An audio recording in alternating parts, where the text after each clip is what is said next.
you see when you create a shared vision for your company or your business. Not too long ago, I was meeting with the CEO that had actually developed a shared vision for her business, and it had been communicated to her employees. And so I began to ask her that question. I said, what are you seeing? What's happening? What's happening with your employees? What's happening with your managers? And as we talked about this, she really settled on the behavior and some of the things that she saw with regard to one particular manager. And I tried to help her understand what it was she was saying. Finally, she settled on this phrase. I don't know how to describe it exactly, but I'm just saying this. This manager gets it. And that is what you can expect. When a shared vision takes hold inside an organization with your employees, your management team, supervisors, whoever it might be, people do just start to get it.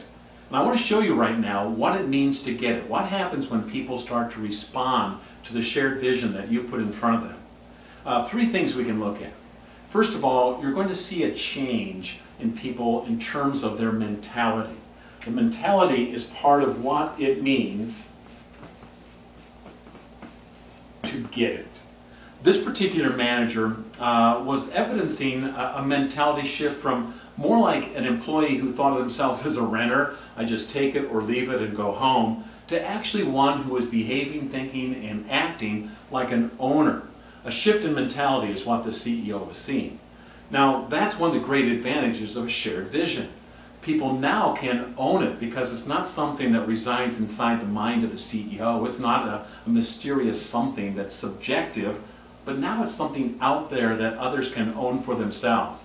And so this CEO was seeing her manager really own it for the first time.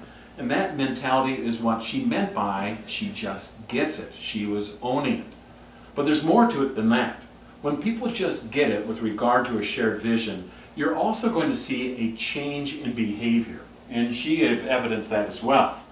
A change in behavior. Now, the change in behavior is, well, what she saw was a bias for action. A new level of willingness to take action and do things and make things happen. Now, coaches and athletes understand this.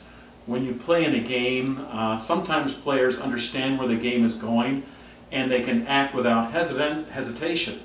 But in other cases, we'll see a player really hesitate, and it's because they really don't know where things are headed. Inside businesses, inside our organizations, when there isn't a shared vision, people tend to hesitate. They simply don't know what good action looks like. They're guessing at best, and they don't like to, and so they simply don't do anything. They wait for someone to give direction. What this manager was doing, though, was they were moving from, do what you need to do, a minimum, to actually proactively acting, to taking all kinds of measures that meant that the shared vision was being worked on and developed. And that's what the CEO meant by, she gets it. Now, the last of the three things that you're going to see when a shared vision takes hold inside an organization, inside of people, is what I mean, when it really kind of gets inside them, is that you're going to see a change in identity. The change in identity for this particular manager went something like this. The CEO said, well, our managers are working managers, and they always have been. And so they manage a department, but they also are involved with it and making sure the processes and the outcomes are there. But suddenly now, this particular manager had a change in identity. The shared vision required more than management. The shared vision required leadership.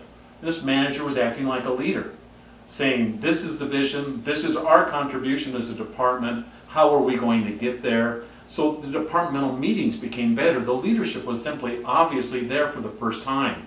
Human capacity was being grown, not just work being done. And that's a change in identity, where people are saying, I am a leader of the department, and it's our job to fulfill the shared vision. So look for these things. And these are things, by the way, that almost every leader, executive director, almost any business owner would love to see. They love to see that change in mentality to ownership. You'd love to see that behavior become a bias for action, and without a doubt, you'd like to see more leadership. Here's the clue, though, that you need to kind of hold on to and keep in mind. If you're going to see that shift, if you're going to see people start to get it, then what you have to understand is that what precedes that is the creation of and communication of a shared vision. Let's make sure we start with shared vision. Then people will get it.